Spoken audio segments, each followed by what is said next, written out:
അസ്സലാമു അലൈക്കും വറഹ്മത്തുള്ളാഹി വബറകാതുഹു. അൽഹംദുലില്ലാഹ് വസ്സലാത്തു വസ്സലാമു അലാ റസൂലില്ലാഹ്. അമ്മാ ബഅദ്.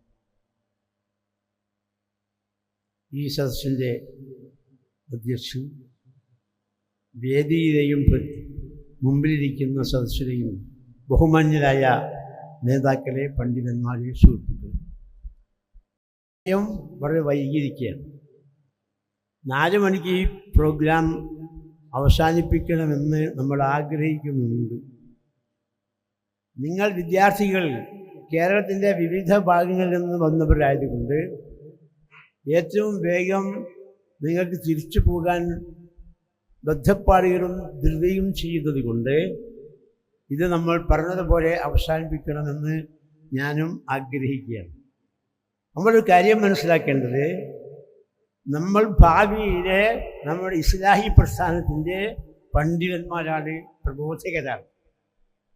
ഞങ്ങളും ഒരു കാലത്ത് അറബി കോളേജിലൊക്കെ പഠിക്കുമ്പോൾ പ്രബോധകന്മാരൊക്കെ ആയി ജീവിച്ചവരാണ്.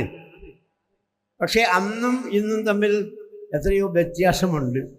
ഇന്ന് നിങ്ങൾ നേരിടാൻ പോകുന്നത് യഥാർത്ഥ പടച്ചോൻ ഇതാ നിങ്ങളുടെ കയ്യിൽ, ഇയാളോട് പ്രാർത്ഥിച്ചാൽ മതി, പ്രശ്നങ്ങളൊക്കെ ഇദ്ദേഹത്തോട് പറഞ്ഞാൽ മതി എന്നേരത്തിലേക്ക് ജനങ്ങളെ എത്തിക്കുന്ന അതിദയനീയമായ രംഗത്താണ് നമ്മൾ ജീവിക്കുന്നത്.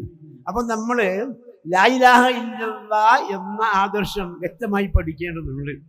അതുകൊണ്ട് തന്നെയാണല്ലോ ഖുർആനിൽ അല്ലാഹു പറഞ്ഞത്, ഫഅലം അന്നഹു ലാ ഇലാഹ ഇല്ലല്ലാഹ്. ഇനി മനസ്സിലാക്കണം, അല്ലാഹു ഏകനാണ്. ലാ ഇലാഹ ഇല്ലല്ലാഹ് എന്നത് വളരെ പാണ്ഡിത്യത്തോടെ, വളരെ അറിവോടെ നമ്മൾ മനസ്സിലാക്കേണ്ടുന്ന മഹാ ആശയമാണ്. അതുകൊണ്ട് നിങ്ങൾ ജാഗ്രത പാലിക്കണം എന്ന് അല്ലാഹു നമ്മളോട് പറഞ്ഞിട്ടുണ്ട്. നിങ്ങളോടാണ് ഇപ്പോൾ അത് സംസാരിക്കുന്നത്, നിങ്ങളാണത് മനസ്സിലാക്കേണ്ടത്. ലാ ഇലാഹ ഇല്ലല്ലാഹ്. അപ്പോഴാണ് മുദബ്ബിറുൽ ആലം അല്ലാഹു മാത്രമാണ്. കാണുന്ന പടപ്പുകളല്ല, പടച്ചോനല്ല ആ കാണുന്നതൊന്നും.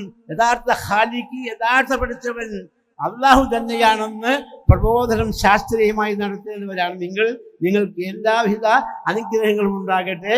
ഈ പരിപാടിക്ക് കേരള നദ്വത്തുൽ മുജാഹിദിൻ്റെ കോഴിക്കോട് നോർത്ത് ജില്ലയിലെ എല്ലാ വിജയ ആശംസകളും നേരുന്നു, നിർത്തുന്നു. അസ്സലാമു അലൈക്കും.